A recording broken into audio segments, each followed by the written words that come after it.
Alors, d'ailleurs, d'après un sondage réalisé par l'Institut Opinionway, 7 Français sur 10 s'intéressent vraiment à la généalogie. Il y a d'ailleurs un site internet qui surfe sur cette vague qui s'appelle Philae.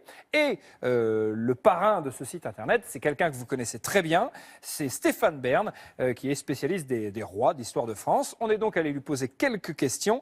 Quel rapport les Français entretiennent avec leurs ancêtres? Réponse de Stéphane Bern.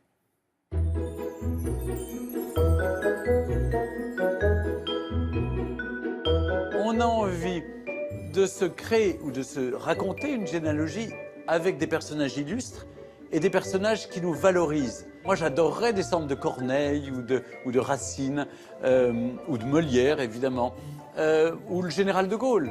Alors, il y a aussi quelque chose d'un peu curieux dans l'esprit français, très révolutionnaire, qui ont coupé la tête à tant de nobles et à tant de rois, c'est de vouloir absolument remonter à un Aristote.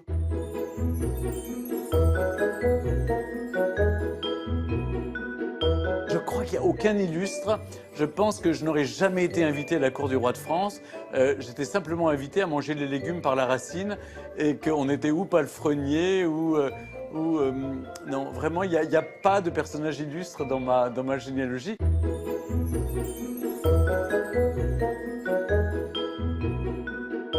Écoutez, je trouve que Roselyne Bachelot, que j'adore, ressemble un peu à la maréchale Lefebvre. C'est-à-dire, elle est très proche du pouvoir, elle a été ministre de la République, mais elle a un côté Madame sans gêne aussi.